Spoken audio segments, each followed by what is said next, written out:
Бүгін сіздермен кездесуге келіп отырған Қазақстан Республикасының парламент депутаты, Нұр Отан халықтық демократиялық партиясының белсенді мүшесі Исимбаева Гүлмира Истебекқызы сіздермен бүгінгі кездесуге келіп отыр. Қошеметтеп шықсаңыздар. Гүлмира Истебекқызының өзінің дәрістарын білесіздер.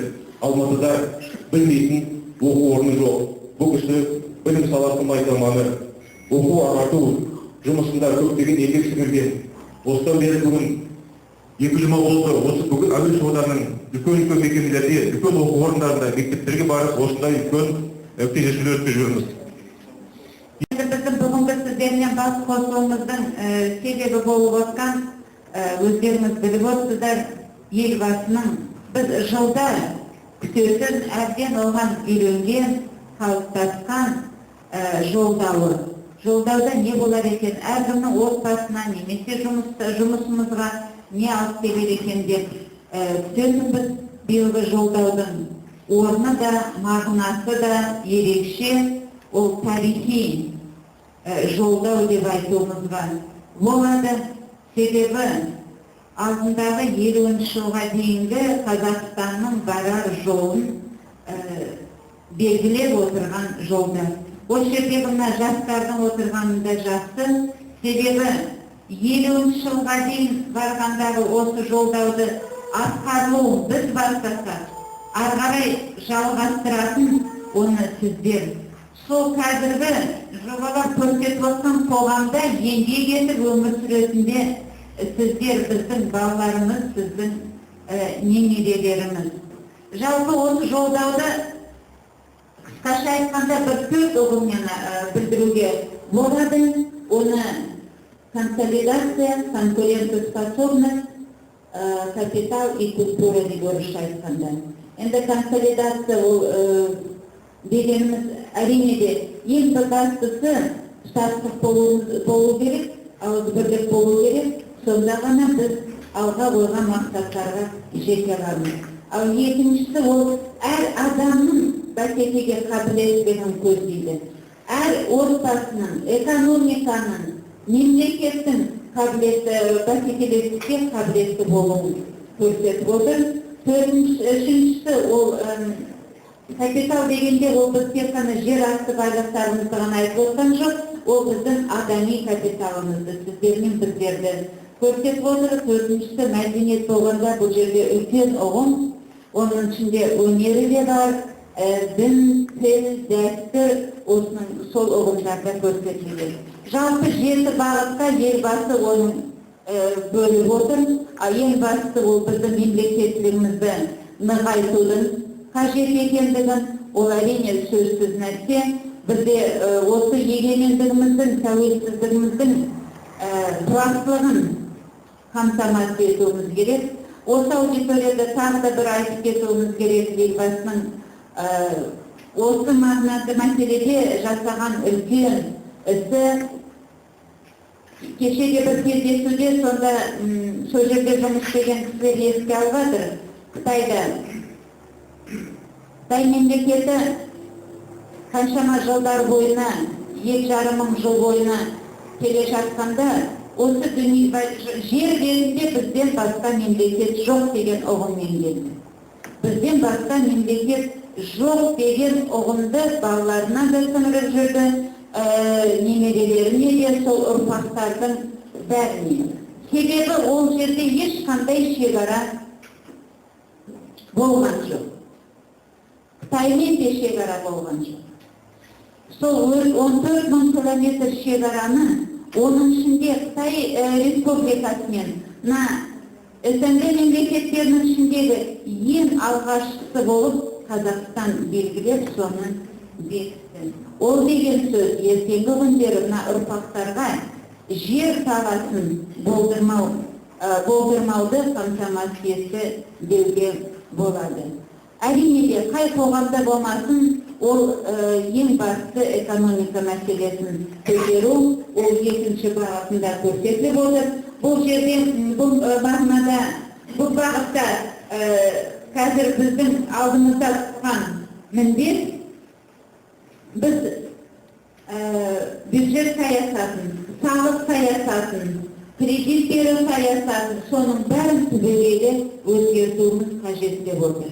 Соның бір мысалы, 2020 жылға дейін жасалу керек, бірақ 2015-тен бастап атқарылуы керек деп отыр, ал оған дейін біз оған тиісті заңмен қамтамасыз етуіміз керек. Онда айтып отқаны, мысалы бір мысал дейді, елбасының айтып отқаны, әр азамат, әр мекеме өзінің балаларын, немесе өзінің қарамағында жұмыс істеп отқан қызметкерлерін білім алуына, денсаулық сақтауына жұмсаған қаражатта салықты төмендету мәселесін елбасының өзі көрсетіп отыр. Сол арқылы біздегі салықты 2-ден 1-ге дейін төмендету. Бұл өте күрделі мәселе. Біз көптен бері осы мәселені қойып жатырмыз.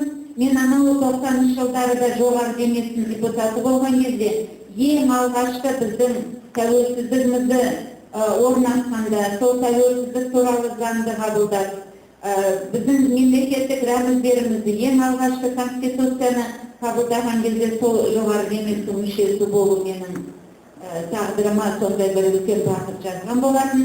Сонда осы норманы біз енгізбедік, ол ары қарай жұмыс істемеді, себебі экономиканың жағдайы өте төмен болған. Ал енді қазіргі жағдайымыз біршама оған қарағанда әрине жақсы, сондықтан осындай мәселелерді көздеп отыр. Үшінші бағытында кәсіпкерлікті дамыту. Себебі экономиканың қазіргі түсіп жатқан салықтардың 70% орта және кіші бизнестен бізге түсіп отыр. Азаматтардың бизнеспен айналысуға соған мүмкіндігін жасауды. Кәсіпкерліктерді мүмкіндігінше үлкен корпорацияға біріктіруіне жағдай жасалуды. Үкіметтен таратар келетіндей, қазір атамекен деген қоғамдар, бірақ соны ұлттық деңгейге дейін көтеру мәселесін көздеп отыр. Сонымен бірге, бұл жерде елбасының қойып отырған тағы да бір мәселесі, ол өздеріңіз естіп жүрген шығарсыздар, бір жылдан бері қарай оны насихаттап келе жатырмыз, халыққа кездесулерде түсіндіріп жатырмыз. Қазір бір этапы оның орындалды, жаңа жекешелендірудің жаңа кезеңін басталды. Ол деген сөз, үлкен ірі компаниялар кезінде алғашқы жылдары тәуелсіздіктің, мемлекеттің жағдайы жоқ кезінде жекеменшікке берілген болады. Енді сол қазір жекеменшікке оны халыққа қайтару мәселесі қолға алынып отыр. Сонымен халық пен мемлекеттің жауапкершілігін тең бөлу көзделген. Ол халықтық IPO деген бағдарламасы. Үлкен компаниялардың акциялары халыққа сатылады, сол әрбір қалаған адам мүмкіндігі келгенше сол. Төртіншісі, жаңа әлеуметтік саясат. Мен осы мәселелерге сәл толығырақ тоқталып кетсем деп отырмын. Жаңа әлеуметтік саясатта ең қажеттілігі біздің мемлекетте қазір жоқ болып отырғаны, ол минимальный әлеуметтік стандартты бекіту. Ол деген сөз, қай нәрсе болмасын, үлкен мекеме болсын, мейлі кіші мекемесі болсын, жабдықталу болсын, тамақтануымыз болсын, әрқайсының өзінің стандарты болуға тиіс. Бізде осы стандарттар әлі толығымен қалыптасқан жоқ, оның ішінде минимальный әлеуметтік стандарттар жоқ. Сонда қазір бізде потребительская корзина бар. Потребительская корзина, оның ішінде ең қажетті деген тағамдардың түрлері ғана көрсетілген. Міне сол тізбені кеңейту керек. Ол тізбеге біздің білім алудағы жұмсалатын қаражатымызды, денсаулыққа жұмсалатынымызды, ол зияткерлікке жұмсалатыны, соның бәрі соның ішінде қамтылу керек деп отыр. Егер сол біздің минимальный стандарттың өзі осының бәрін қамтыса, ол әр азаматтың әл-ауқатын көтеруге мүмкіндік туғызады. Ал сонымен бірге елбасының айтып отқан, қойып отқан саясаты мемлекет әлеуметтік көмекті тек қана өте мұқтаж азаматтарға көрсетеді. Өзін өзі қамтамасыз ете алмайды, ол мүгедектер. Мысалы, ол аурулар, жұмыс істеуге ешқандай қабілеті жоқтар. Қалған азаматтарға мемлекет көмек береді, оқымағандарды оқыту арқылы жұмыс таппай жүргендерді жұмыспен қамту арқылы. Сонда әркім өзін өзі қамтамасыз ететін жағдайға жету керектігін.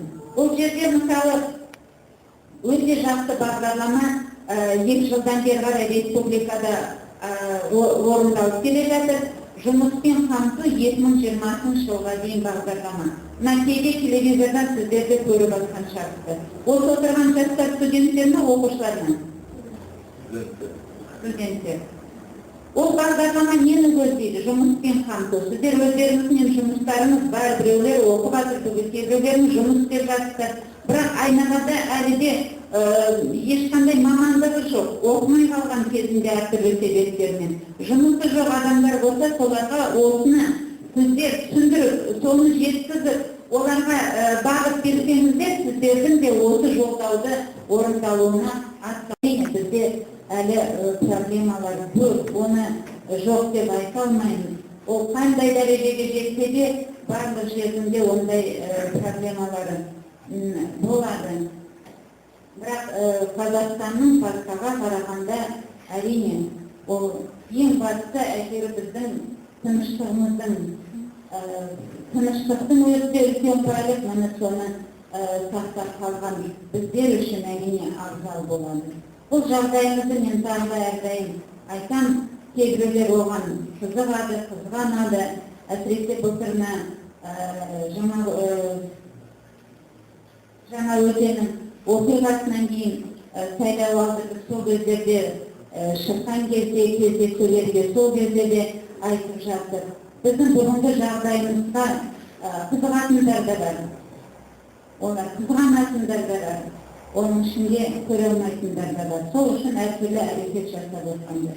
Сол баршамыз ауызбірлерімізді сақтап, досқа, бүлкі, дұшпанға таба болмай, барынша әрқайсымыз өз орнымызда алға қойылған мақсаттарды орындап, сол табыстарға жете берсек деген ниетпен мен мына сөзімді аяқтағым келеді.